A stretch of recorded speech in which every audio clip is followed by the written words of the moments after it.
Hello ladies and gentleman, അവർക്ക് ഫുഡിലെ മറ്റൊരു വീഡിയോയിലേക്ക് സ്വാഗതം. ഒന്നും രണ്ടും ഗോളല്ല, 9 ഗോള്, എണ്ണം പറഞ്ഞ 9 ഗോളിന് അർമേനിയ അങ്ങ് ആടി തകർത്ത് കളഞ്ഞു. പോർച്ചുഗല് ഒന്നിനെതിരെ 9 ഗോളിന്റെ തകർപ്പൻ വിജയം. അറിയാലോ, കളി തുടങ്ങുന്ന മുമ്പ് റൊണാൾഡോ ഇല്ല, അവസാന മാച്ചാണ്, ജയിച്ചു കഴിഞ്ഞാൽ ഡയറക്റ്റ് ക്വാളിഫൈ ആണ്, അങ്ങനെയാണ് ഇങ്ങനെയാണെന്ന് പറഞ്ഞിട്ട് നമ്മൾ സോഷ്യൽ മീഡിയയിൽ പലവരും പോർച്ചുഗൽ ടീമിന്റെ മുകളിൽ ഒരു പ്രഷർ എടുത്തിരുന്നു.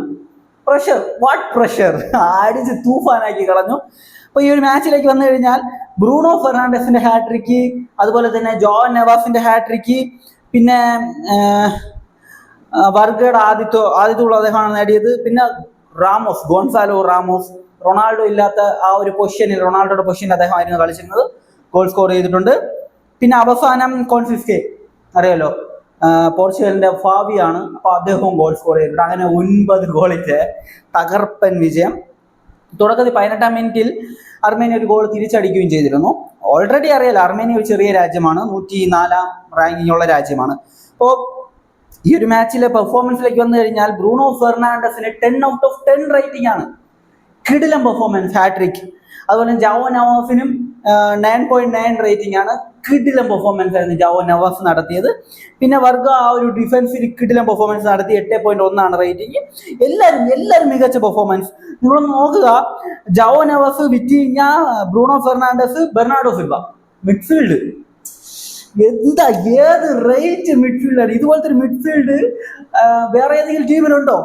എനിക്കറിയാൻ പാടില്ല. അത്രയും കിടിലൻ മിഡ്ഫീൽഡാണ് പോർച്ചുഗലിന്റെ നിലവിലെ മിഡ്ഫീൽഡ്. റാഫേൽ ലിയോ കിടിലൻ പെർഫോമൻസ് നടത്തിയിട്ടുണ്ടായിരുന്നു. ഗോൺസാലോ റാമോസ്, റൊണാൾഡോയുടെ ആ പൊസിഷനിലായിരുന്നു അദ്ദേഹം കളിച്ചിരുന്ന, ഒരു ഗോൾ നല്ല രീതിയിൽ കളിച്ചിരുന്നു. അതുപോലെ തന്നെ ജോ കാൻസലോ ആയാലും ശരി. പിന്നെ അവരുടെ ഡിയാഗോ കോസ്റ്റയ്ക്കൊന്നും ഒന്നും ചെയ്യേണ്ട വന്നിട്ടില്ല. ഒരു ഗോൾ വഴങ്ങി, ശരിയാണ്, പക്ഷെ ഒന്നും ചെയ്യേണ്ടി വന്നിട്ടില്ല. 6.6 റേറ്റിംഗ്. കിടിലൻ പെർഫോമൻസ്. വേൾഡ് കപ്പിന് ക്വാളിഫൈ ചെയ്തിരിക്കുകയാണ്. റൊണാൾഡോ വന്നതിന് ശേഷം 6 വേൾഡ് കപ്പ്, തുടർച്ചയായ 6 വേൾഡ് കപ്പിലും പോർച്ചുഗൽ ക്വാളിഫൈ ചെയ്തിട്ടുണ്ട്. 2000-ന് ശേഷം എനിക്ക് തോന്നുന്നു 7 വേൾഡ് കപ്പ് നടന്നു.